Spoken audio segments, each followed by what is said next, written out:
देवराजसेव्यमान पावनाङ्घ्रिपङ्कजं व्यालयज्ञसूत्रमिन्दुशेखरं कृपाकरं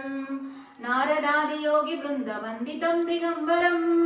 काशिकापुरादिनाथ कालभैरवं भजे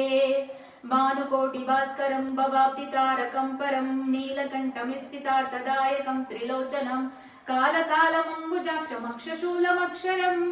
काशिकापुरादिनाथ कालभैरवं भजे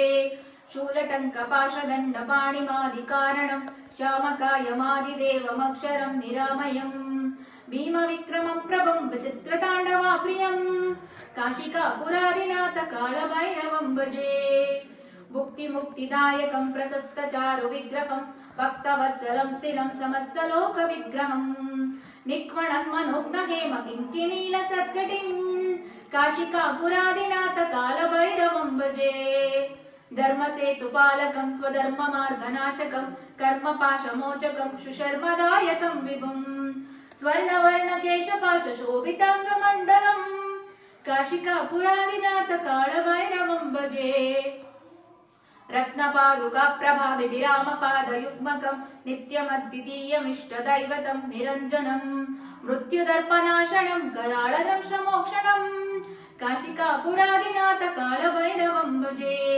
अट्टहासभिन्नपद्मजाण्डकोशसन्ततिं तुष्टिपातनष्टपापजालमक्रशासनम् अष्टसिद्धिदायकं कपालमालिकाधरं काशिकापुरादिनाथ कालभैरवं भजे भूतसङ्गनायकं विशालकीर्तिदायकं काशीवासिलोकपुण्यपापशोधकं विभुं नीतिमार्गकोविदं पुरातनं जगत्पतिं काशिकापुरादिनाथ कालभैरवं भजे कालभैरवाष्टकं पठन्ति ये मनोहरं ज्ञानमुक्तिसाधनं विचित्रपुण्यवर्धनं शोकमोहलोपदैन्यकोपतापनाशनं